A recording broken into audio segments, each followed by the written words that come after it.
Alors, mesdames et messieurs, mes chers collègues, bonsoir. Donc, je vous propose d'ouvrir la séance de ce conseil municipal du 30 mai, donc par l'appel traditionnel. Donc, Madame Lesbat. Présente. Alors, Monsieur Leroux a donné procuration à Madame Lesbat, Madame Brochard, Monsieur No, Madame Vinter, Monsieur Verdon, Monsieur Messaï, Madame Gori, Madame Abadi, Présente. Madame Foran, Monsieur Maître. Alors, Madame Lahari est absente, a donné procuration à Madame Brochard. Monsieur Coyac est absent, a donné procuration à Madame Vinter. Monsieur Vidou. Présent. Madame Meurin. Présent. Madame Maury. Monsieur de la Victoire. Madame Dauvilliers, Evelyne. Monsieur Dauvilliers. Alors, Monsieur Tessier est absent, a donné procuration à Monsieur Mathieu Cholet. Monsieur Cholet, donc. Madame Rick-Bosch. Alors, Monsieur André Lebègue a donné procuration à Monsieur Claude Dauvilliers. Monsieur Colombo. Madame Boniface. Madame Elfadi. Alors, Monsieur Aguerre est absent, a donné procuration à Madame Christine Goury. Et Madame Malada Marie-Josée. Eh bien, écoutez, merci. Donc, je vais nommer le secrétaire de séance. Je vous propose de nommer Monsieur Pascal de la Victoire, si personne n'a pas d'objection. Merci. Donc, j'accueille, je précise donc, que nous accueillons aujourd'hui, donc, suite à la démission de Madame Marina Biron, que je remercie pour avoir participé à ce conseil municipal depuis presque 2 ans. Donc, pour raison personnelle, elle a souhaité donc démissionner, et je suis très heureux donc d'accueillir Madame Marie-Josée Malada pour ce conseil municipal. Dans les tableaux des décisions, donc je passe au tableau des décisions. Alors je vais d'abord mettre en circulation ce document. Oui, tableau des décisions du maire. Donc on a 3 décisions qui concernent, vous l'avez vu, donc des contrats de cession essentiellement dans le domaine artistique, une reprise de concession trentenaire non échue donc, et non renouvelée dans le cimetière communal, et la cession d'un véhicule qui était amorti donc pour le montant d'€1 symbolique. Il y avait une reprise de véhicule. Donc avez-vous des questions ? Oui, Monsieur Colombo. Oui, Monsieur le maire, une petite question sur la reprise des concessions trentenaires, puisqu'il n'y a aucun montant dessus, donc il y a eu forcément des frais, puisqu'il faut exhumer les corps, et ça à la charge de la commune, puisqu'elles sont abandonnées. Oui, et donc votre question est de connaître quel le est montant. Le montant, puisqu'il n'y a rien de marqué sur le montant de la reprise. Alors dans la décision, il n'est pas fait état du montant de la reprise des concessions. Dans la décision, il y a, je peux vous dire le nombre, 1, 2, 3, 4, il y a 8 concessions qui ont été reprises, mais le montant n'a pas été détaillé dans la décision. Pouvez-vous nous le faire parvenir, s'il vous plaît ? Oui, on peut vous faire parvenir le montant. Donc, nous allons noter cette information et vous la faire parvenir par courriel. Y a-t-il d'autres questions concernant le tableau des décisions ?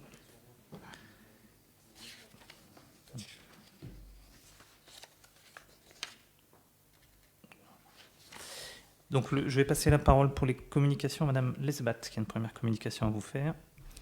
Oui, une communication culture. Donc demain soir au Cuvier à 20h, il y a un spectacle qui s'intitule Les Heures de la Lune, qui est joué par les talentueux, enfin joué, danser, chanter. J'attire l'attention sur ce spectacle parce que c'est un spectacle émouvant, magnifique, où on voit que malgré le handicap, des jeunes sont capables de produire quelque chose de très impressionnant. Alors évidemment, ils sont encadrés par une troupe, un collectif bien connu qui s'appelle le collectif Tutti. Donc je vous invite demain soir à venir voir ce spectacle à 20h. Voilà. Merci. Une seconde communication, Monsieur Bertrand pour le Festifamille. Oui, par rapport à la semaine de Festifamille qui va se dérouler du 10 au 17 juin 2002, donc je vous donne quelques informations générales et globales, ce qui a organisé cette semaine. Donc pour nous, cette semaine finalise et concrétise la nécessité de remettre au cœur de nos préoccupations l'enfant et la parentalité. Donc je pense que cette semaine est une illustration concrète de l'importance que doit prendre l'enfant et la famille dans l'éducation de l'enfant. Donc pourquoi tout simplement pour assurer la continuité éducative des temps de vie de l'enfant dans les différents espaces municipaux, depuis l'école jusqu'à l'extérieur de l'école. Donc je peux vous dire que tous les services municipaux ont participé au contenu. Donc je peux vous les énumérer, hein. Il y a la culture, il y a l'éducation, il y a les associations, il y a les services techniques pour l'organisation, il y a le service de la communication, il y a les écoles, il y a les parents. Tout le monde a participé pour élaborer un contenu, pour faire en sorte que cette semaine soit une semaine réussie. Je précise que Madame Lacombe, qui est la coordonnatrice CAF, a assuré la coordination avec tous les directeurs des services. Voilà. Donc le programme de cette semaine a été mis en ligne à partir d'aujourd'hui pour communiquer aux concitoyens. Voilà. C'est le service de communication. Bien, merci Monsieur No pour cette information donc, pour la semaine Festifamille. Je voulais faire une dernière communication concernant les élections législatives des 12 et 19 juin prochains. Donc j'invite les élus à prendre contact avec mon directeur de cabinet pour ceux qui ne l'auraient pas encore fait, pour vous positionner sur les différents bureaux de vote pour tenir ces bureaux. Donc c'est une obligation, je le rappelle, pour les élus. Et si des citoyens souhaitent assister les élus et prendre pour une première fois ou pour d'autres occasions donc leur part dans ces élections, voilà, il est toujours possible de s'inscrire pour des créneaux de quelques heures pour permettre aux élus et aux assesseurs de prendre une pause dans la journée lors de ces élections. Bien, nous passons maintenant à l'approbation du procès-verbal du 28 mars dernier. Y a-t-il des questions sur ce procès-verbal ?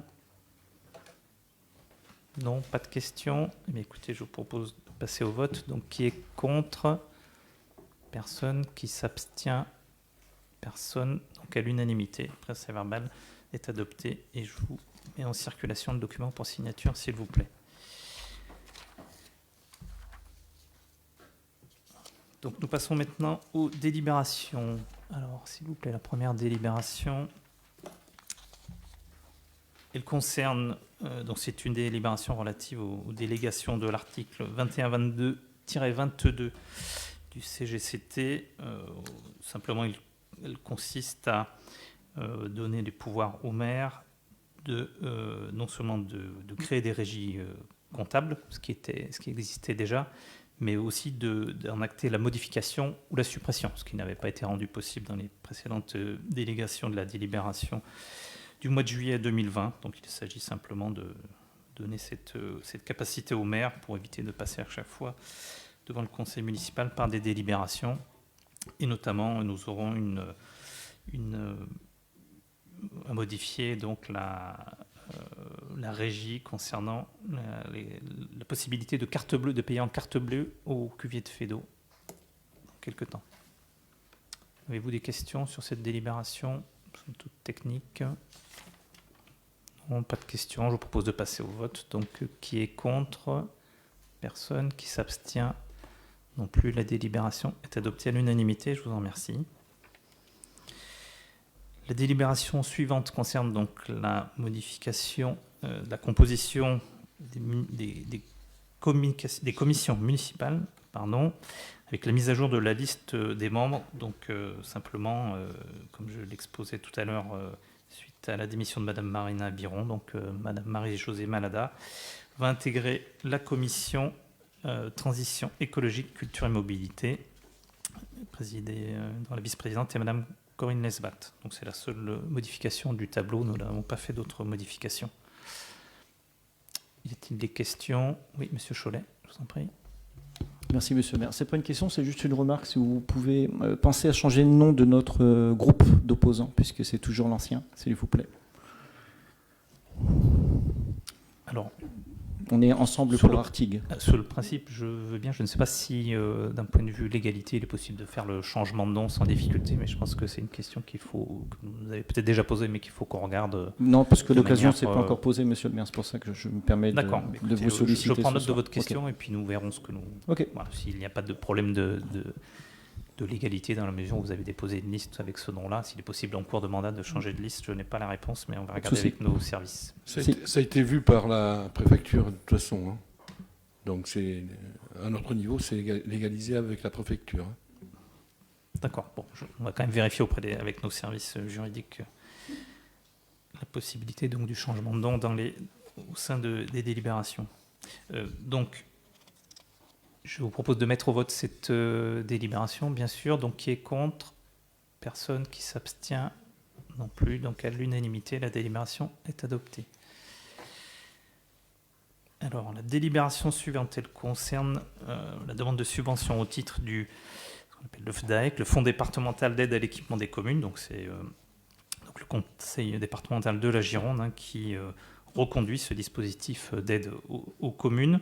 Alors, il faut savoir que tous les départements ne font pas n'ont pas ce système de fonds. Donc, c'est bien que le département de la Gironde le fasse et donc propose donc le montant qui est proposé de 33 314 €.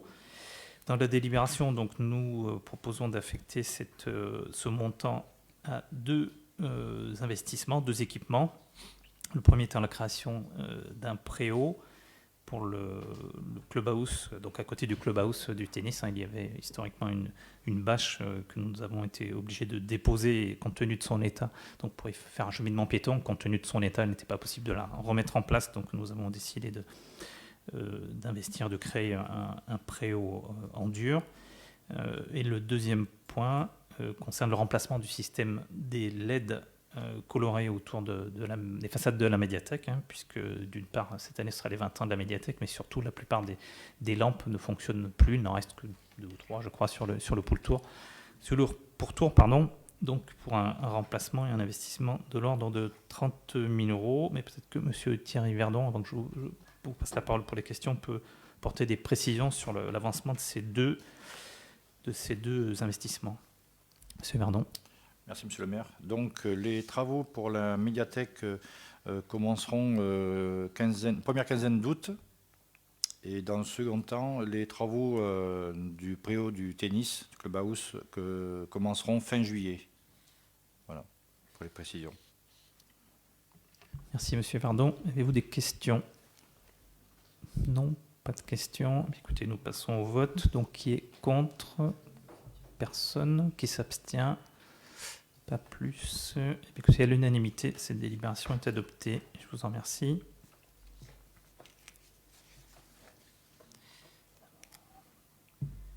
Alors, délibération suivante concerne la création d'un comité social territorial local. Alors, il s'agit simplement de l'application de la loi qui fusionne en fait tout simplement le comité technique et le comité d'hygiène et sécurité et des conditions de travail. Voilà, donc il est proposé donc de créer ce comité social territorial avec pour les représentants des titulaires du personnel de 4 représentants et d'instaurer le paritarisme numérique en fixant à 4 le nombre de représentants titulaires de la collectivité. Donc 4 titulaires côté personnel, 4 titulaires côté collectivité avec un nombre égal de suppléants. Donc c'est une proposition qui a été faite avec les représentants du personnel sur le nombre de leurs représentants. Ils ont acté cette proposition. Y a-t-il des questions? Non, je n'en vois pas. Je propose de passer au vote. Donc, qui est contre? Personne. Qui s'abstient? Non plus. À l'unanimité, la délibération 42 est adoptée. Je vous en remercie. Alors, délibération numéro 43, donc, qui concerne la modification du régime des astreintes au sein de la ville d'Artigues-Près-Bordeaux, donc compte tenu à la fois de la nécessité de rédiger dans les mois à venir un plan communal de sauvegarde, mais aussi, nous avons eu l'année dernière, vous vous en souvenez tous, malheureusement, des inondations importantes en juin 2022. Donc nous avons souhaité renforcer et modifier ce régime des astreintes tenu à la fois par des agents donc, municipaux qui viennent en appui des élus d'astreinte, sachant que en termes de secours notamment, ce sont bien sûr les services de police d'une part ou les pompiers d'autre part qui interviennent et qui avertissent les élus, mais selon les situations, il peut être ou pas nécessaire d'avoir un renfort technique ou administratif. Donc c'est ce qui est exposé dans cette délibération avec les modalités de compensation soit financière, soit de repos compensateur. Donc je pense que vous avez pris connaissance de cette délibération, nous l'avions évoquée en commission. Je suis prêt à écouter vos questions si vous en avez. Alors, Monsieur Cholet, semble-t-il. Merci. Oula, le micro qui s'en va. Sur le point 1.2, Monsieur le maire, il est précisé, l'agent bénéficie d'un repos compensateur ou d'une indemnité supplémentaire. Est-ce que, en fait, il aurait le choix? Est-ce que l'agent, parce que c'est pas précisé, si c'est à la demande, si on a un agent qui souhaite bénéficier, lui, non pas d'un repos, mais plutôt d'une indemnité? Est-ce qu'il y a des discussions qui sont ouvertes à ce titre? Est-ce que c'est parce que c'est pas précisé dans la délibération. C'est au libre choix. Alors c'est bien au libre choix donc de l'agent en fait. Hein. C'est à sa demande. Voilà. Il y a M. Colombo, puis je vous donne la parole ensuite. Il me semble que M. Colombo avait levé la main. Oui, merci Monsieur le maire. Juste une petite question, savoir si vous aviez déjà listé le nombre de candidats pour pouvoir faire ces astreintes, puisque c'est dans un rayon limité à 30 km. Donc, savoir si vous avez réussi à lister pour avoir un roulement, et que ce ne soit pas toujours les mêmes. Oui, pour l'instant, nous avons 8 volontaires. Donc, ce qui semble suffisant pour effectuer ces astreintes. Monsieur Dauvilliers? Oui, est-ce que cette proposition a été validée par le CT ou le CACT? Oui, tout à fait. C'était validé. Je crois que nous l'avons... Est-ce que nous l'avons nommé donc ça a été validé en comité technique. Donc je n'ai plus la date exacte, mais au dernier, je pense, ou l'avant-dernier, au dernier comité technique, me semble-t-il. C'est sûr, d'accord. Oui, tout à fait. Ok. Du mois de mars. Bien, s'il n'y a pas d'autres questions, je vous propose de passer au vote. Donc, je passe au vote. Donc, qui est contre? Personne. Qui s'abstient? Non plus. Eh bien, écoutez, à l'unanimité, cette délibération est adoptée. Je vous en remercie. Avant de passer la parole donc à Madame Lesbat concernant la délibération sur la gestion différenciée, je vais simplement faire une petite introduction pour dire que cette délibération et cette convention, elle a pour objectif de résoudre une difficulté qui était devenue une difficulté importante, qui était celle de l'intervention de la collectivité sur des domaines privés, sur les domaines privés que sont les espaces verts des lotissements. Voilà, donc il fallait absolument que pour ma part, il ne me semblait pas possible de continuer dans cette situation ambiguë. Donc l'objet de la convention qui va vous être présentée est de donner une légitimité d'intérêt collectif à des interventions sur des espaces qui sont privés d'un point de vue réglementaire, mais qui bien souvent sont aussi en accès libre au public. On a notamment la connexion entre deux lotissements, entre deux zones de la commune. Donc il y a du passage public. Donc l'intérêt collectif que nous vous proposons de retenir ici est celui qui est majeur pour notre avenir, de la lutte contre l'effondrement de la biodiversité. Donc ça, c'est un intérêt collectif de grande valeur, et ce moyen de lutte est ici d'aller vers une gestion différenciée de ces espaces verts pour y développer une plus grande biodiversité. Donc je laisse tout naturellement la parole à Madame Lesbat en sa qualité d'adjointe à la transition écologique pour vous exposer cette délibération. Madame Lesbat. Oui. Donc cette convention qui va être proposée au lotissement, et d'ailleurs elle a été présentée le 12 mai à une quarantaine de présidents de lotissement, d'ASL. Donc effectivement, comme disait Monsieur le maire, la gestion de ces espaces verts, qui sont d'ailleurs très différents les uns des autres en fonction des lotissements, revient à la charge des propriétaires. Et donc, ce que l'on cherche à proposer, c'est de faire en sorte que les lotissements aillent dans la même démarche que l'espace public. En gestion différenciée, effectivement, ça date déjà un peu. Hein. Artigues avait commencé à mettre en place cette gestion différenciée sur les espaces publics depuis la création de l'agenda 21 en 2008-2009. Ça avait été signé en 2009. Donc, cette proposition... Alors, qu'est-ce que c'est que la gestion différenciée? De plus en plus, maintenant, de monde, presque tout le monde sait ce que c'est. Hein. C'est une gestion en fonction des usages.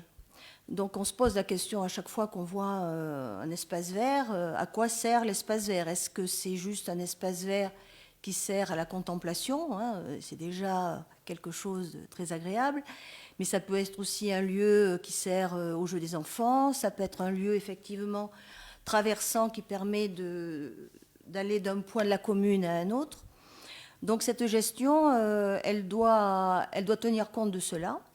Elle est adaptable, hein, on peut la faire évoluer, effectivement, on peut faire des tentatives et puis changer.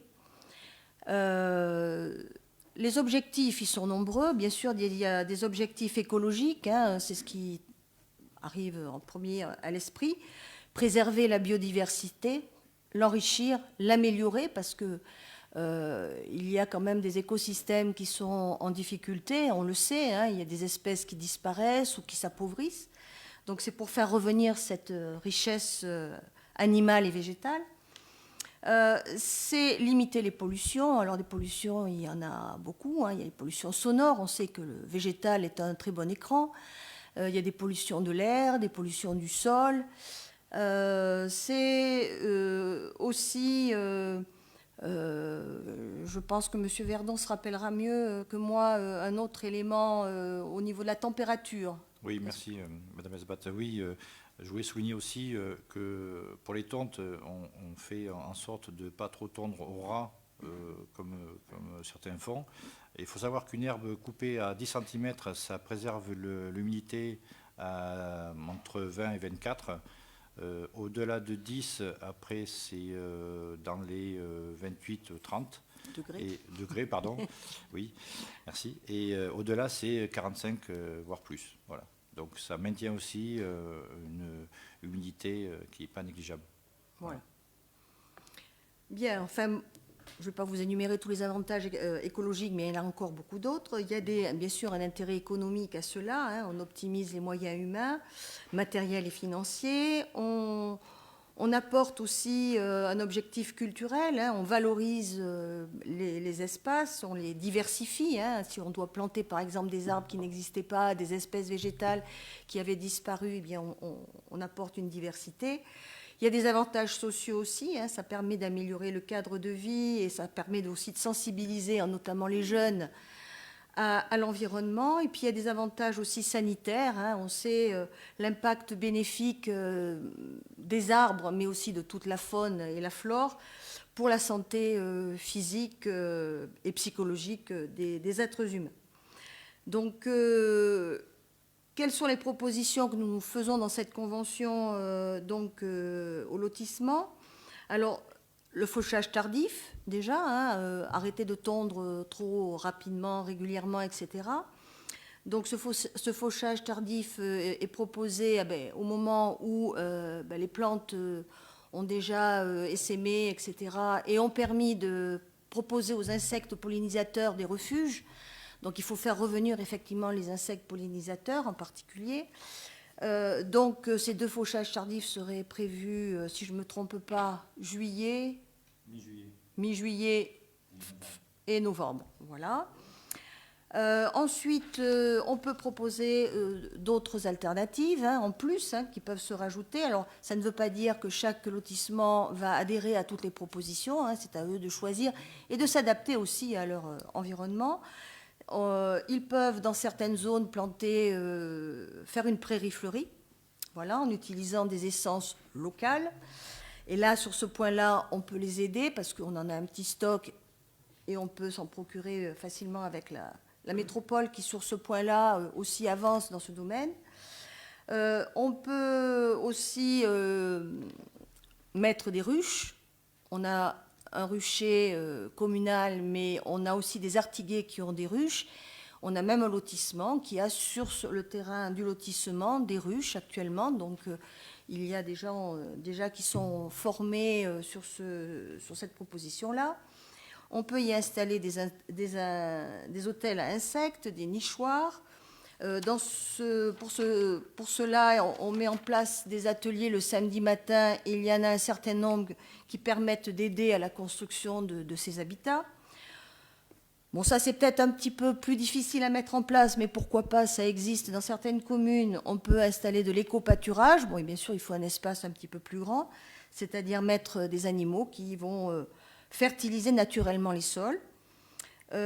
Ensuite, on peut planter aussi des arbres. Alors des arbres d'ornement, des arbres fruitiers, des arbustes pour faire des haies. On sait que les haies ont beaucoup disparu dans notre environnement. Là, dans ce domaine-là, on peut associer ces demandes avec le projet 1 million d'arbres, puisque tous les ans, depuis l'année dernière, la métropole nous fournit un certain nombre d'arbres. Alors c'est vrai, de petite taille, racines nues, etc.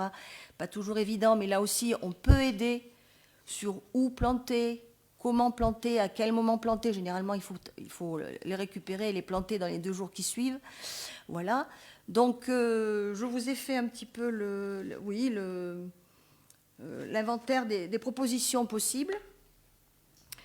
Je ne pense pas avoir oublié de propositions. Voilà. Donc, cette convention, elle est signée pour 1 an, renouvelable les 3 années suivantes, c'est-à-dire en tout, ça fait 4 ans. Voilà. Merci, Madame Lesmat. Y a-t-il des questions? Oui, Madame Rigbosch, je vous en prie. Excusez-moi. Voilà. Merci. Moi, j'aimerais savoir, les lotissements sont libres, les associations de chaque lotissement sont-elles libres d'adhérer ou... Ah oui, il n'y a pas d'obligation, bien sûr. On est bien d'accord. Oui, oui. Voilà. En toute liberté. Bon, il y a des lotissements, on en a parlé ensemble, qui sont moins concernés, type celui dans lequel j'habite. Mais je pense que l'important, c'est quand même que les ASL puissent rester libres bien sûr. d'adhérer ou non. On signe ou on signe pas. Alors moi, je n'ai pas pu assister à cette réunion du 12 mai. Et on vous a proposé... voilà, on m'a proposé un rendez-vous auquel j'aimerais bien assister avec quelqu'un du bureau de l'ASL La Ferme. Pour qu'on puisse avoir un peu plus de renseignements. Tout à fait. Même si nous sommes moins concernés par cette gestion différenciée. Et la proposition, elle a été faite aussi à ceux qui étaient présents, hein, c'est-à-dire que pour chaque lotissement qui est très différent du voisin, les conseils ne seront pas les mêmes. Bon, après, les lotissements choisissent ce qu'ils préfèrent, mais on a toujours la possibilité de rencontrer individuellement les lotissements après les avoir vus tous ensemble. Par contre, on n'a pas eu les retours de la réunion du 12 mai. Les retours que vous avez de la réunion du 12 mai sont-ils plutôt positifs ou... Plutôt, oui. On n'a pas eu de remarques négatives à nos propositions. Certains réfléchissent pour savoir s'ils vont faire un choix sur les propositions, ou ne prendre que les fauchages tardifs. Voilà. Et sur les plantations d'arbres, des choses comme ça, vous proposez une aide... C'est vous qui vous chargez de planter les arbres Non, mais on propose une aide financière aux ASL. Non, il n'y a pas d'aide. Je pose des questions. Dans la convention, non. Dans la convention, on peut faire don par le biais du projet 1 million d'arbres, effectivement, qui sont distribués. Enfin, l'année dernière, ils ont été distribués, il me semble, fin novembre, à peu près là. Donc là, effectivement, ça sera gratuit pour les lotissements. Sinon, le projet si vous voulez entretenir, si vous voulez par exemple mettre des moutons, des chèvres, si vous voulez faire une prairie fleurie, etc., on peut commencer en vous donnant des graines, mais ensuite, suivant la surface que vous avez, parce qu'il y a des gens qui ont une toute petite surface, d'autres plus grande, après c'est à la charge du lotissement. Parce qu'il y a quand même des lotissements qui ont des ASL qui ont de très très très petits fonds, qui n'ont vraiment pas de trésorerie. Parce que leurs cotisations sont peu élevées. qui vont peut-être avoir du mal à faire tout ça. Très bien, merci. Oui, Monsieur Colombo, je crois. Oui. Juste une remarque. Nous saluons cette convention qui est un bon compromis par rapport pour les lotissements qui avaient perdu, qui se sentaient lésés pour avoir perdu les fauchages qu'ils avaient depuis des années. Donc c'est un bon compromis et ça va en plus dans le bon sens pour la préservation de la biodiversité. Donc nous saluons cette initiative. Bien, merci. S'il n'y a pas d'autres questions, eh bien, écoutez, je vous propose de passer au vote pour cette délibération. Donc, qui est contre? Personne. Qui s'abstient? Non plus. À l'unanimité, cette délibération est adoptée. Je vous en remercie. Alors, nous passons maintenant à la délibération numéro 45. Monsieur Bertrandot. Bon, la transition est toute faite hein, avec l'organisation du club Nature Gironde des 6-11 ans. Donc rapidement le contexte hein, en lien avec le projet éducatif de territoire. Parmi les buts fixés par ce projet éducatif de territoire, 2 semblent essentiels, le développement durable et une éco-citoyenneté active, également en lien avec les 2 axes forts de notre projet politique, à savoir l'éducation à l'écologie, l'éducation à la solidarité. La ville souhaite mettre en place un club Nature Gironde au cours de l'année 2022-2023 pour les enfants de 6-11 ans. Je me permets une petite parenthèse par rapport au projet éducatif de territoire. Le projet éducatif de territoire nous flèche 3 axes forts qui sont la parentalité, on l'a vu pour Festifamille, le développement durable, on vient de le voir avec cette délibération pour les lotissements, et une éducation aux médias et à l'information.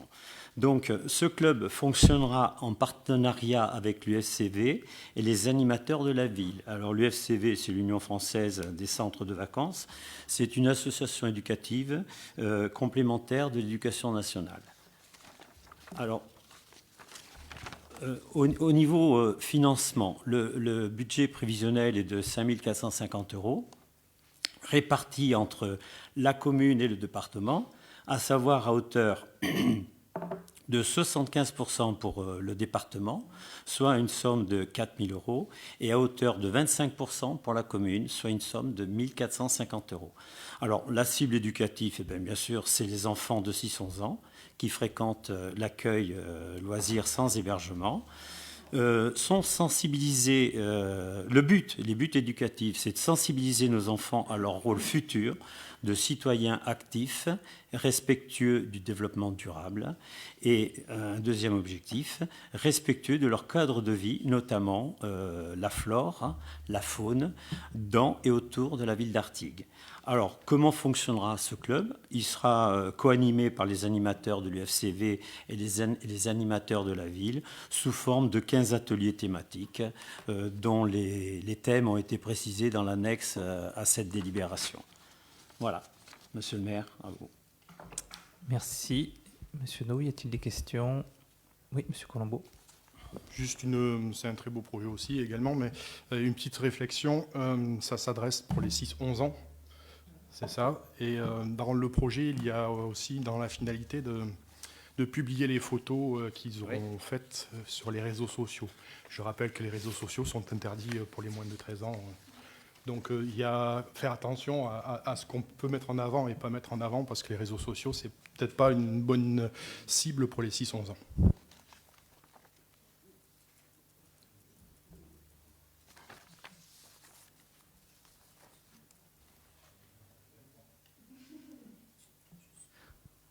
C'est un point que l'on va vérifier en effet si nous pouvons ou pas, peut-être avec l'accord des parents, ou si c'est une interdiction. Regardez ce que nous pourrons faire de ce point de vue-là. Je vous propose de passer au vote, s'il n'y a pas d'autres questions, bien sûr. Non, il n'y a pas d'autres questions. Alors nous passons au vote. Donc qui est contre? Personne. Qui s'abstient? Non plus. Donc à l'unanimité, la délibération est adoptée. Je vous en remercie. Passons à la délibération suivante. Je vais passer la parole à Madame Vinter pour la délibération 46. Merci, Monsieur le maire. Donc, cette délibération concerne un versement de subvention relatif au programme d'intérêt général initié par Bordeaux Métropole. Je vous rappelle que c'est un dispositif qui permet d'accompagner les propriétaires, occupants ou bailleurs à revenus modestes et très modestes dans des projets de rénovation énergétique et rénovation-réhabilitation en faveur de l'adaptation au vieillissement et au handicap. Donc là, je rappelle que cette convention également pour le PIG 3 a été signée en septembre 2019 pour la période de 2019 à 2024. Donc ça concerne un dossier pour une aide de la part de la ville, un dossier concernant Mme Jiménez Josette pour un montant de 1 500 € relatif à des travaux d'adaptation de salle de bain, mais également une sécurisation pour ces toilettes avec un montant total de 9 092,51 €. Donc la ville participe pour 1 500 €. Donc voilà, le conseil municipal, après en avoir délibéré, autorise monsieur le maire à verser la subvention dans le cadre du PIG à madame Jiménez Josette pour un montant de 1 500 €.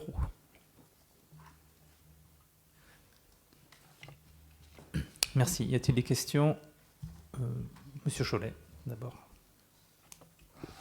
Merci bien. Madame Winter, juste une question que je comprenne bien. Sur le document qui suit la délibération, Madame Jiménez est associée au nom de locataire modeste, et c'est un petit peu plus loin dans la fiche que je comprenne bien. Elle est occupant, propriétaire, occupant.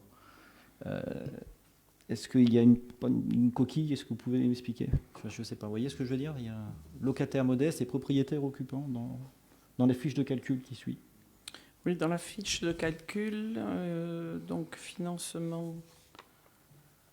Type de demandeur, occupant, propriétaire occupant, et sur le document de l'aide à réhabilitation, plan de financement en paiement, elle est locataire modeste. Elle est locataire modeste, effectivement, donc elle a demandé les travaux. Alors attendez, je vais...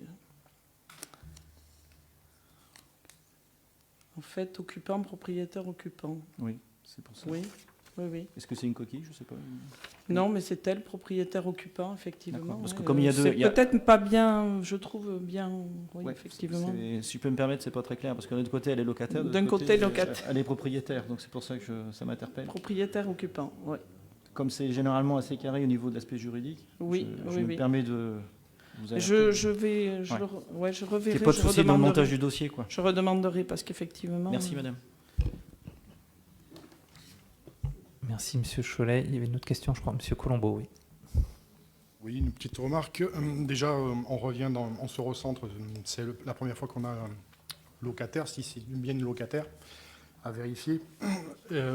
Et on se recentre un petit peu sur l'origine du PIG, qui était pour le maintien à domicile. Par contre, ce qui est décevant, c'est qu'il y ait un reste à charge, alors que quand on fait des subventions pour l'isolation, on arrive à faire du prise en charge totale, alors que là, pour du maintien à domicile, on a quand même un reste à charge, puisqu'on a un plafond, et c'est fort dommage. Donc ça serait à revoir au niveau de la métropole. Voilà, Bordeaux Métropole, je ne sais pas si vous avez vu, c'est le règlement le versement est de 762 € sur un dossier de 9 000 €.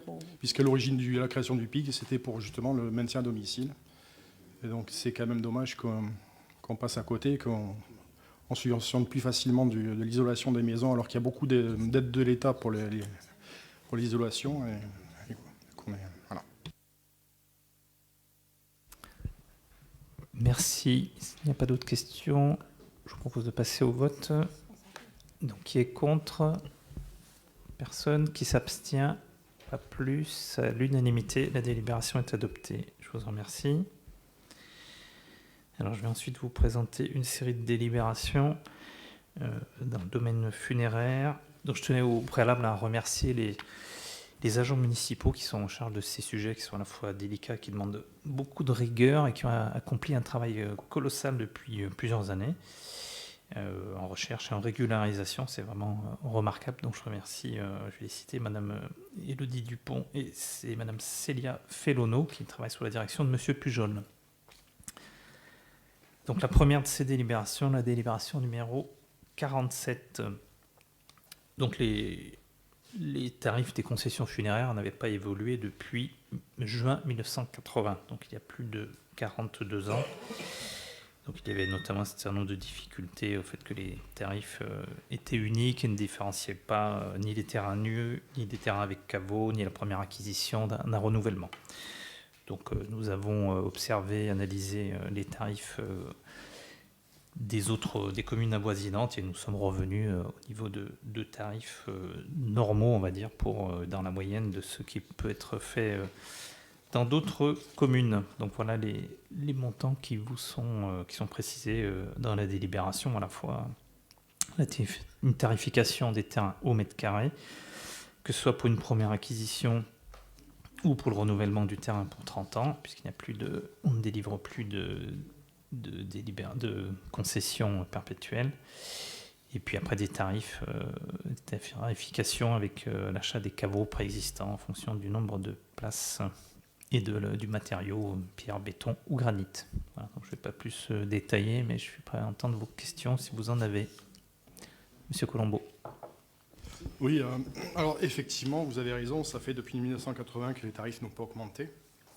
Après, ce n'est pas une raison forcément suffisante pour les augmenter, puisque le coût, l'entretien par rapport que la commune peut faire dans le cimetière et par rapport au prix qu'on met, c'est différent. Par contre, il y a des tarifs qui me posent question. J'aimerais avoir la réponse. C'est que pourquoi il y a une différence dans les tarifs entre la pierre, le granit et le béton, puisqu'en plus on les récupère et ça nous coûte, ça coûte rien à la commune de la récupérer, à part les frais funéraires pour pouvoir faire l'exhumation des corps. Sinon, pourquoi vendre des caveaux à des tarifs différents?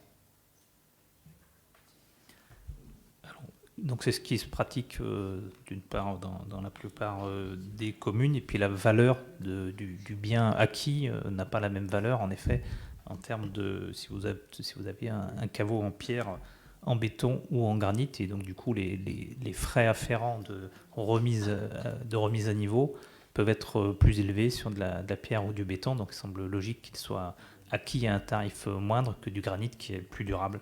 Donc c'est plutôt dans ce sens-là qu'il faut le voir, qu'un tarif plus élevé, c'est plutôt un tarif le plus faible pour la pierre ou le béton. Oui, pour avoir comparé, c'est difficile de comparer des communes parce que les tarifs ne sont pas tout à fait les mêmes, parce que le contenu n'est pas tout à fait le même non plus, puisqu'il y a des communes qui ont aussi des services funéraires, nous qu'on n'a pas, puisqu'on n'a pas les agents pour. Donc je n'ai pas remarqué ce genre de tarif par rapport aux matériaux utilisés pour les pierres tombales sur les autres communes, comme par exemple la commune de Senon. C'est juste du mètre carré. Et nous, on fait une différence entre le mètre carré avec pierre et le mètre carré avec... voilà, c'est dommage parce que je ne vois pas trop la différence, sachant qu'en plus la remise en état est à la charge de l'acheteur. Donc bon, je trouve que c'est dommage de faire la différence. Bon, vous avez eu ma réponse. Y a-t-il d'autres questions sur cette délibération? Non. Écoutez, je vous propose de passer au vote. Donc, qui est contre, pardon? Personne. Qui s'abstient? 2 voix. Donc, qui est pour? Je vais vous demander de lever la main. Donc, 27. Donc, la délibération est adoptée à la majorité. Je vous en remercie.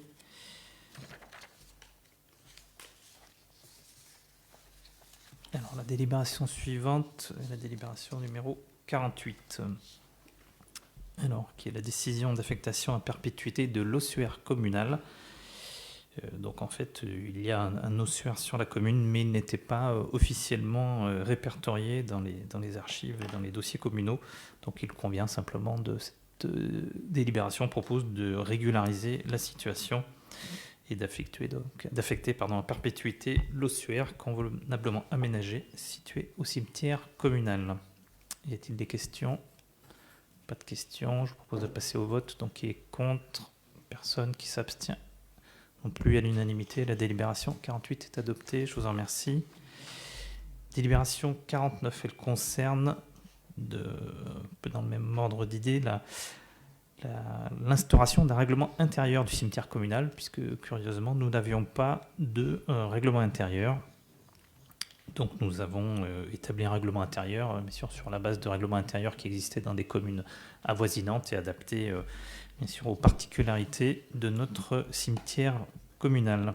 Donc le règlement qui fait 18 pages, le règlement intérieur qui fait 18 pages a été annexé à la présente délibération.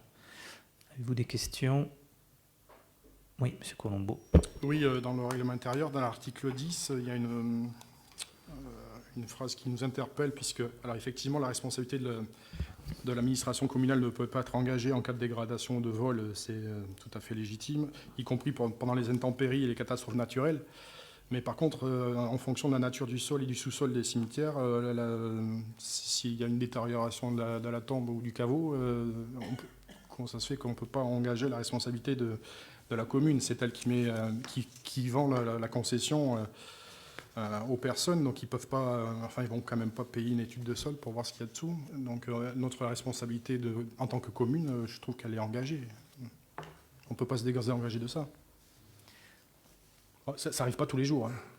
Oui, alors la première réponse, c'est que nous avons échangé. Alors, je sais qu'il est peut-être difficile d'avoir toutes les questions, mais ces dossiers sont présentés, surtout ces sujets un peu délicats comme ça, mais ils sont présentés en commission. Donc, il est toujours préférable de pouvoir poser les questions en commission. D'autre part, voilà, c'est un règlement que nous n'avons pas inventé sur cet article-là notamment. Il y a peu de raisons que nous ayons décidé de faire différemment des autres communes.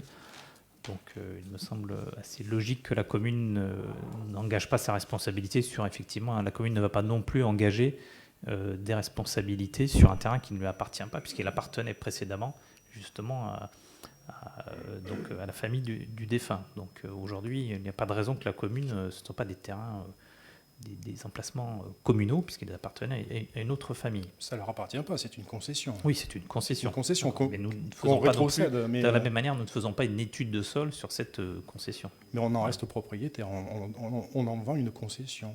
Tout à fait. Mais donc, sur certaines sont des concessions perpétuelles que l'on reprend, et donc qui peuvent être très très anciennes. Non, là, je vous parle du règlement intérieur qui ne concerne, là sur les reprises, c'est que sur les trentenaires, puisque c'est à terme, on ne fera plus de perpétuel, donc à terme. Le terme est encore long. À terme, et donc c'est en prévision, c'est dans ce système-là qu'on va.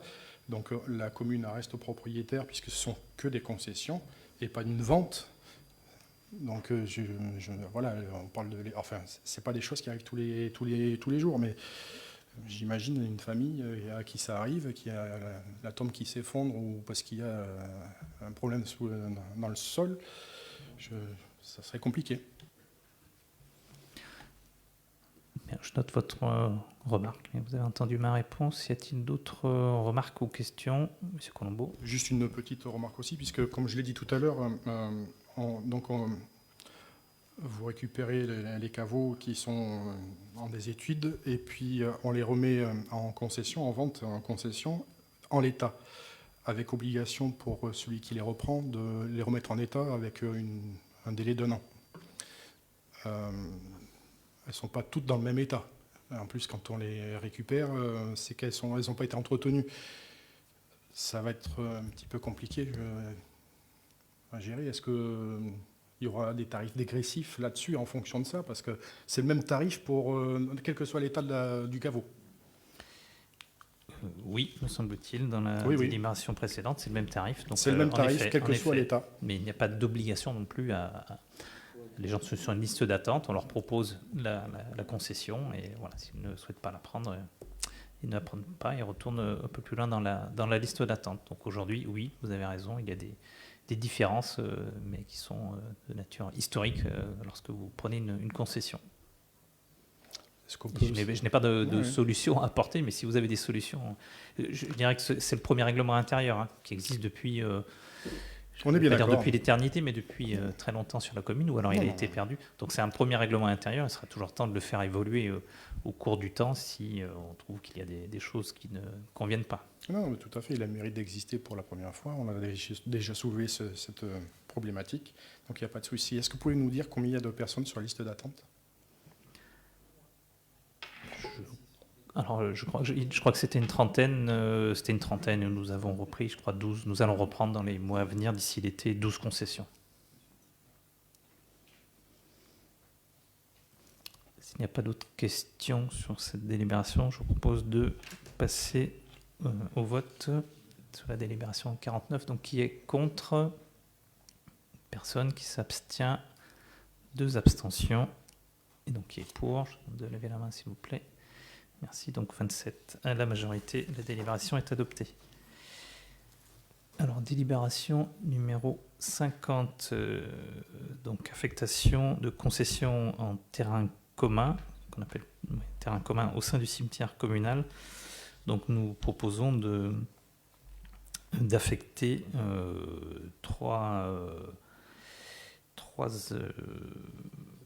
emplacements réservés aux inhumations en terrain commun et de les dénommer T155, 158 et 166, donc qui sont affectés aux défunts, aux personnes indigentes. Voilà, sachant qu'il y a une seule personne qui sera inhumée dans chacune de ces emplacements temporaires. Ce sont des emplacements pour 5 ans. Y a-t-il des questions sur cette délibération? Je n'en vois pas. Je propose de passer au vote. Donc, qui est contre? Personne. Qui s'abstient? Non plus. À l'unanimité, la délibération 50 est adoptée. Délibération 51. Donc, il est proposé ici de supprimer un emplacement funéraire, le numéro T109, donc au sein du cimetière communal, car en effet, le passage était trop étroit entre le mur de l'église et les 2 autres concessions, ce qui obligeait les porteurs parfois à marcher sur cette tombe, donc ce qui n'est pas respectueux. Donc nous proposons ici de supprimer tout simplement et de rendre en pleine terre cet emplacement pour rendre l'accès plus facile pour les caveaux qui sont à côté, caveaux T109 à T113. Y a-t-il des questions? Pas de questions. Je vous propose de passer au vote. Donc, qui est contre? Personne. Qui s'abstient? Non plus. À l'unanimité, la délibération 51 est adoptée. Je vous en remercie. Et je vous propose maintenant de repasser la parole à M. Bertrandot pour la dernière délibération de ce Conseil. Monsieur Lo. Cette délibération concerne la modification des tarifs des dates pour les séjours été 2022. Donc le contexte, chaque année, la commune organise des séjours pour les enfants de 6 à 17 ans durant les vacances d'été. Donc une erreur s'est glissée dans la délibération 2021-83 dans le tableau des tarifs pour la tranche d'âge des 6-8 ans. En 2021, cette délibération correspondait à un séjour de 3 jours pour les 6-8 ans. En 2022, il convient d'adapter ces tarifs pour un séjour de 5 jours au lieu de 3 jours, comme les autres tranches d'âge qui vont partir pour ces vacances d'été. Seule la tranche d'âge des 6-8 ans est concernée par cette modification. Donc, vous regardez le tableau en annexe, vous avez les tarifs qui ont été élaborés en fonction du QFCAF, et donc il suffit de regarder les différents tarifs, les tarifs de 2021 et ceux de 2022. Voilà. Ensuite, la deuxième modification concerne les dates. Donc, je vous fais l'économie de vous dire les dates. Donc, il y a également une modification de date par rapport aux 3 séjours de nos enfants qui vont partir. Monsieur le maire, à vous. Merci, Monsieur No. Y a-t-il des questions? Monsieur Colombo. Oui, juste une petite question. Donc on prend note des modifications et de la correction de l'erreur, mais pourquoi il y a une légère augmentation des tarifs du coup en passant de 3 jours à 5 jours, on a quelques augmentations de tarifs? Non, en prorata, je parle au prorata. Oui, c'est normal que 5 jours soient plus chers que 3 jours, mais au prorata, c'est... Par exemple, la T1, elle prend 1 euro de plus. Mais écoutez, les services ont fonctionné en faisant tout simplement une règle de 3. Ben oui, justement, quand on fait une règle de 3, ça ne fait pas 56. Voilà. Donc ça a été à la louche, 1 euro, ça fait 2% de plus quand même. Non, ça doit être une question d'arrondi, tout simplement, je pense. Non, parce que le T1, c'est 1 euro pile de plus. Mais peut-être que l'arrondi, peut-être qu'il y a eu un arrondi à la fois dans la première, dans le premier chiffre, si c'était 11,20 €, on a peut-être arrondi à 11 € par jour, ce qui fait 33 €. Et x5, on est peut-être passé à 56. Exactement, si je prends 11,20 €, ça doit donner ça d'ailleurs. Donc ça peut être. Enfin, c'est encore pire. C'est encore pire. Ça veut dire que si on a déjà arrondi le 33 avec les 11 € par jour et qu'on multiplie par 5, ça fait 55 et pas 56, on arrondit une deuxième fois. Ça veut dire que ça a été arrondi 2 fois. Ça serait quand même dommage. Je pense, s'il vous plaît, si quelqu'un veut prendre la parole, je propose de vous donner la parole, mais je pense que on discute pour 1 €, c'est ça, du séjour, c'est bien ça votre question, votre interrogation. Oui. Alors, je vais le transformer différemment, ça fait 2%. Bien. C'est peut-être 1 €, mais oui, c'est juste, malgré tout, c'est 1 € pour une question d'arrondi. Monsieur le maire, c'est quand même une délibération qui était là juste pour corriger les tarifs et pas pour les augmenter, quel que soit le montant. Bon, néanmoins, je vous propose s'il n'y a pas d'autres questions, de passer au... Oui, Madame Rigbosch, une question. Moi, je viens de vérifier tous les autres calculs sont justes. Moi, je pense que c'est tout simplement une erreur. Parce que 3 divisé par 3, ça fait 11, et 5 fois 11, ça fait 55 et pas 56. Et je pense que c'est plus une erreur qu'une augmentation. Les autres sont justes. Voilà. Alors, ce que je vous propose, c'est... Et le dernier, qui aurait été à 113,33 € et qui fait 114. Bon. Je dirais que c'est pas très grave qu'il y ait une erreur d'1 € dans un sens ou dans l'autre. Je ne sais pas si on peut modifier en fonction de la convention qu'on a avec l'organisme. Donc c'est peut-être compliqué, sachant que la part communale est quand même très importante sur ces tarifs, vous le savez. Bon, je pense qu'on peut quand même s'accorder pour, même s'il y avait une erreur d'1 € sur ces tarifs-là, que sur le tarif 1. On n'est quand même pas à ce point-là 1 € près. Je vous précise que je veux bien vous redonner la parole, mais sinon, si vous la demandez, il y a trop de micros allumés. Par contre, si on peut couper les micros, merci. Monsieur Colombo, vous voulez redire quelque chose? Oui, juste, effectivement, c'est sur une seule tranche, mais c'est la T1, celle qui a les revenus les plus faibles. C'est ça que je veux dire. C'est pas la T4, ni la T6, ni la T7. C'est sur la tranche des revenus les plus faibles. Donc voilà, c'était juste ça que je voulais dire. 1 €, donc on pourrait aussi corriger. Bon, nous allons donc corriger à 1 € puisqu'on me fait signe qu'il n'y a pas de difficulté réglementaire. C'était ma crainte. Bien sûr, la commune n'est pas à 1 € près. Et si on peut modifier, nous allons bien sûr corriger cette délibération. Elle a passé à 55 € donc pour le tarif T1 sur la tranche CAF de 0 à 400. On vous en remercie, monsieur le maire. Y a-t-il d'autres questions avant de passer au vote? Pas d'autres questions? Écoutez, je vous propose de passer au vote avec cette correction. Donc, qui est contre? Personne. Qui s'abstient? Non plus. Et à l'unanimité, donc cette délibération est adoptée et je vous en remercie. Et donc, mettons fin donc à ce conseil municipal. Je vous remercie. Bonne soirée.